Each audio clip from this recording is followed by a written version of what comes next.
Welcome to another edition of Fantasy News. I am your host, Greene Daniel, and let's go ahead and get the trailer news out of the way today because there was a good amount of it, and some of it seems pretty interesting. First off, we had the new Cyberpunk 2077 Deep Dive, and this game is single-handedly making me excited for PC gaming again. I'm definitely going to get this one, probably going to stream it on Twitch. Link to that channel down below, and wow, oh wow, does this look good. We also had the final trailer drop for the Joker movie coming down the road starring Joaquin Phoenix, and it looked stellar. And we had the trailer for the upcoming Teen Titans adaptation, and it looked not great, but it still has a very high like ratio, so apparently people are down for it. And finally, we had the trailer for Lucy in the Sky, which looked neat, trippy, different. Natalie Portman's in it and Nick Offerman, and I'm very down for that combo. Love Nick Offerman. But before we get into the rest of the fantasy news, let's talk about today's sponsor. Daniel Greene here to interrupt this episode of Fantasy News to let you know it is being brought to you by Raid Shadow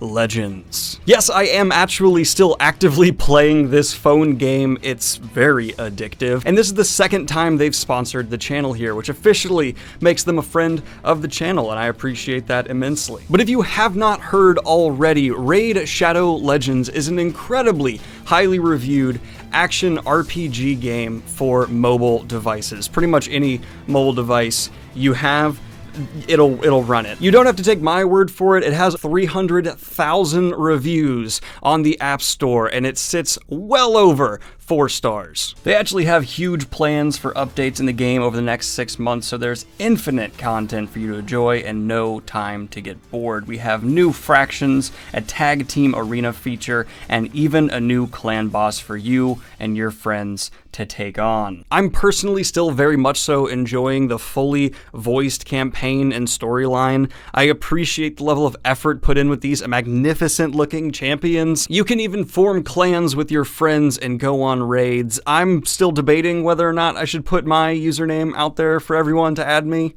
Maybe not. Galek is still within my party, but I've expanded it to have several others of the epic level champions because I haven't been doing too shabby. I'm just gonna be honest. I've been killing it a little bit. Although that spider layer still just destroys me. Go to the video description or the pinned comment and click the link to get a special offer to receive 50,000 silver and a free epic champion as a part of the new player program. Thank you for that, Daniel Greene, and now transitioning into the rest of the fantasy news. The upcoming live-action adaptation of Avatar: The Last Airbender for Netflix has apparently begun its VFX testing. Very interesting. It's also expected to film in a mixture of Vancouver and Hawaii. For those of you familiar with the series, that might give a hint of what exactly this first season is going to cover based off the locations. I've slowly warmed up more and more to this adaptation, and am honestly just really excited to see Avatar: The Last Airbender be done justice in the live action, because it's never ever been adapted live action before, and I will deny if it has, because after finishing the series, I took the time to watch the movie. I watched the movie. I shouldn't have done that.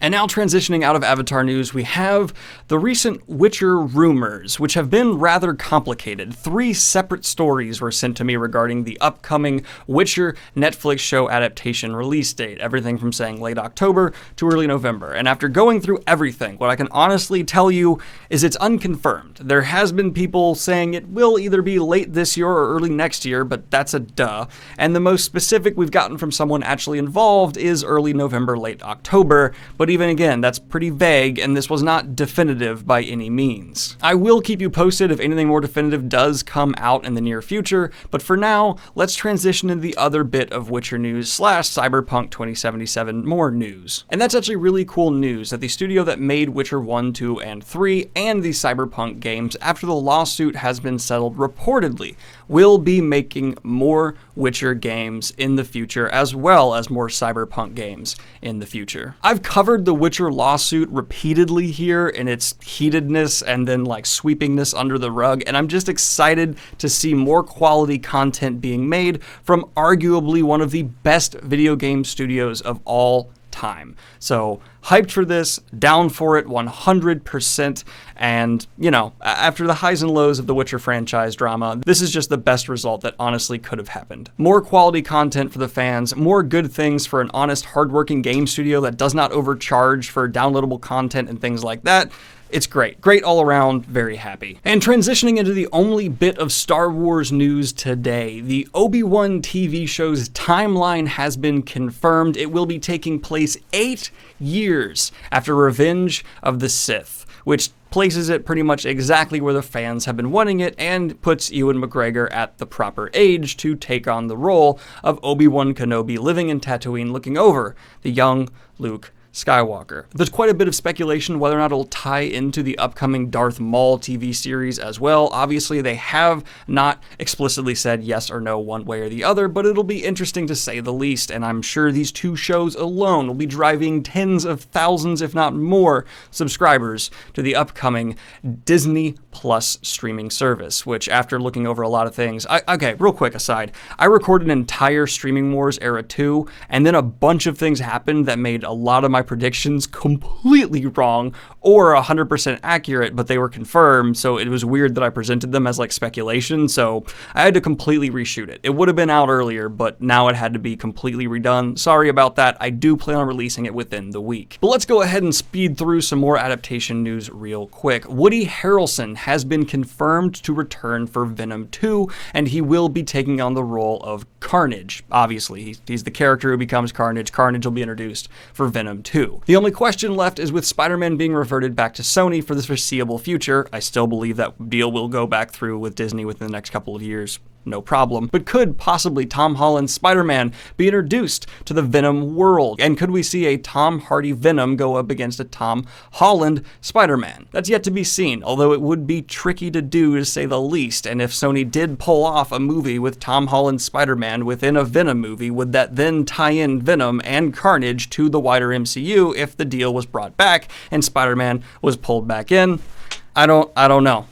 It's a lot of questions that could be asked, and there's not concrete answers from many people at all. Speaking of the MCU and transitioning into the DCEU, Taika Waititi, the legendary director from Thor Ragnarok, is in talks to take on a role for Suicide Squad 2. The man has really surprisingly awesome comedic timing. After seeing Thor Ragnarok and watching his movie What We Do in the Shadows, I'm 100% certain he could only just add positive energy to Suicide Squad. I love his kind of zany, awkward humor so much, and I just like the guy like quite a bit. All of his interviews, he just seems so genuine and so funny. So hey, I'm actually getting pretty hyped for Suicide Squad 2 with all the stuff I've seen recently. I think they've really learned their lesson. Just actually pay for decent editing, please.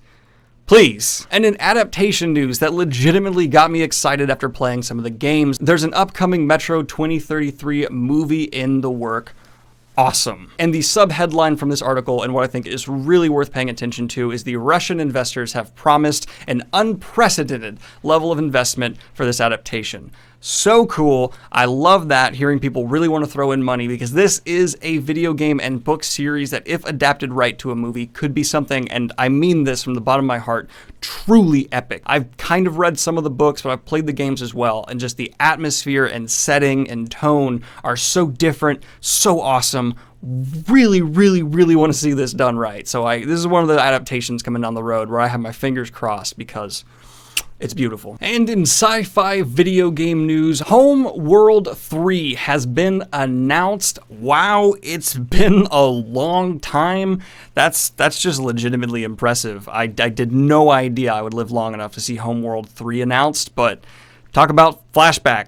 Jesus. And now transitioning into the more hardcore fantasy news, Brandon Sanderson posted a Stormlight Archive 4 update. I won't get into it because it does specifically contain spoilers for Stormlight 1, 2, and 3, but it's of course linked down below, as well as Fantasy News merch. If you want to support the channel here, it's so soft, it's so comfy. I'm wearing one of the shirts under this because it's just breathable and nice, and by God, I need to wear a breathable t-shirt when I have these lights on me. As well as my Patreon and all the links. Just look at them. Just have a good time looking through the links.